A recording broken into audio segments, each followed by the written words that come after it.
Bismillahirrahmanirrahim. Assalamualaikum warahmatullahi wabarakatuh.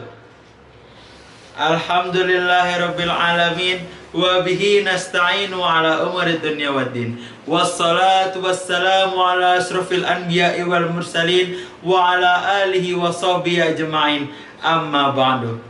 Yang pertama dan yang paling utama, marilah kita panjatkan puja dan puji syukur kita kehadirat Allah Subhanahu wa taala yang masih memberikan kita nikmat iman, yang masih memberikan kita nikmat ihsan, sehingga kita dapat menjalankan ibadah puasa di bulan yang mubarak ini, yaitu bulan Ramadan. Alhamdulillah. Yang kedua, tak lupa salawat dan salam kita junjungkan kepada haribaan baginda Muhammad Sallallahu Alaihi Wasallam yang telah membawa kita umatnya dari zaman kegelapan menuju zaman yang terang benderang ini. Pada akhirnya, izinkan kami Al-Fakir di sini berdiri untuk membawakan secercah pidato yang berjudul Menjadi Generasi Muda di Gencaran Sosial Media. Baiklah Bapak dosen yang kami hormati, pada hari ini, pada abad ini, di masa-masa industri seperti ini, informasi dapat didapatkan oleh berbagai kalangan, terkhusus anak-anak muda milenial. Dengan begitu mudahnya, kita mempunyai yang namanya gawai, kita ada yang namanya laptop, dan kita punya komputer. Segalanya menjadi mudah untuk mengakses segala informasi yang ada. Tetapi terlepas dari itu semua, segala hal, segala kemudahan datang dengan efek negatif maupun efek yang positif. Efek positifnya apa bagi para pemuda?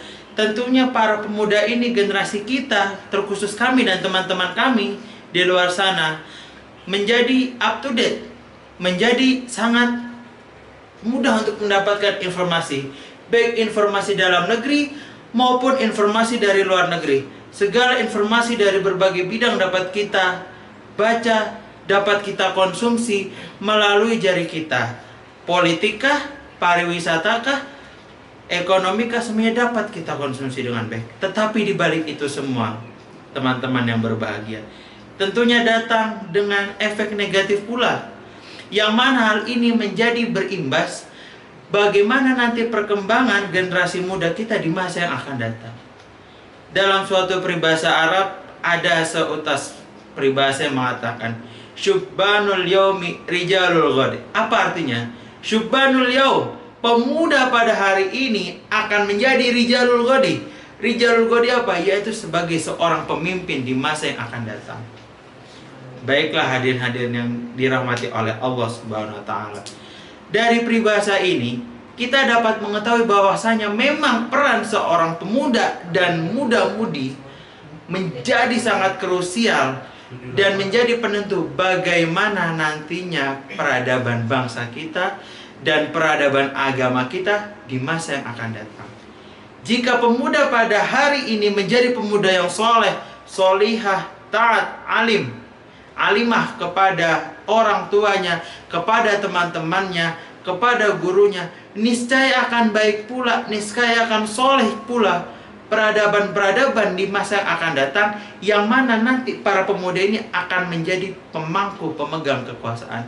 Tetapi sebaliknya, jika para pemuda ini sudah rusak oleh informasi-informasi yang mudah yang didapatkan, segala informasi baik positif, baik negatif, semua dapat didapatkan dengan mudah. Apalagi kita mengenal dengan istilah sekarang ada yang namanya safety search dalam internet. Jika safety search itu dihilangkan dan pemuda-pemuda ini mulai mencari informasi-informasi yang seharusnya tidak didapatkan, seperti video porno dan akses-akses yang memang seharusnya tidak dapat diakses oleh anak-anak muda ini, tentunya akan menjadi pengaruh pula bagaimana kerusakan di masa depan akan menjadi kerusakan yang besar bagi peradaban bangsa, agama maupun negara.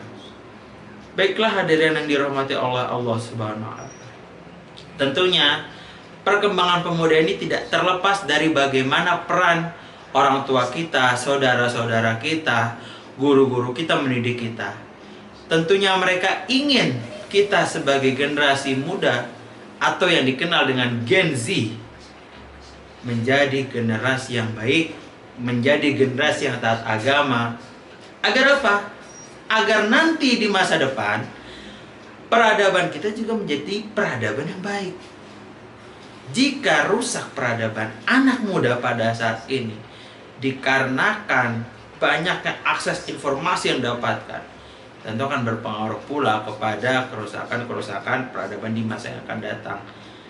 Tentunya selain peran orang tua, guru-guru kita, dari diri kita sendiri pula, yaitu bagaimana keilmuan kita, bagaimana ketakwaan kita kepada agama, bagaimana kepercayaan kita kepada Tuhan dapat mempengaruhi segala tingkah dan perilaku kita. Akhlak kita tentu diajarkan oleh orang tua kita dan guru-guru kita. Orang tua kita sebagai di rumah dan guru-guru kita sebagai orang tua kita di sekolah. Tetapi di luar dari hal itu semua, tentu yang menjadi impact terbesar, yang menjadi pengaruh terbesar bagi anak muda itu sendiri adalah bagaimana keimanan seorang anak muda tersebut akan pengaruh hidupnya. Jika dia banyak belajar tentang keagamaan, jika dia mengerti bagaimana seharusnya agama dijalankan, bagaimana perintah seharusnya Tuhan itu dijalankan, bagaimana sebuah larangan itu dijauhkan, dan perintah itu dilakukan, maka tentunya akan baik pula perilakunya. Dan ini akan menjadi sesuatu yang baik, gabungan antara didikan orang tuanya dan juga agama yang dimiliki oleh anak tersebut. Tetapi jika seorang anak sudah tidak memiliki keimanan, bagaimana ia akan menjadi pemuda yang memiliki budi pekerti yang baik serta akhlak yang baik kepada sesamanya? Maka tentunya hal ini sangat kita tidak harapkan, dan kita akan berharap sebaliknya, yaitu pemuda yang soleh soleha yang akan menjadi pemimpin pemangku kekuasaan di masa yang akan datang. Mungkin kurang lebihnya kami mohon maaf. Syukran lakum wa'afu minkum. Syukran. Wassalamualaikum warahmatullahi wabarakatuh. Waalaikumsalam warahmatullahi wabarakatuh.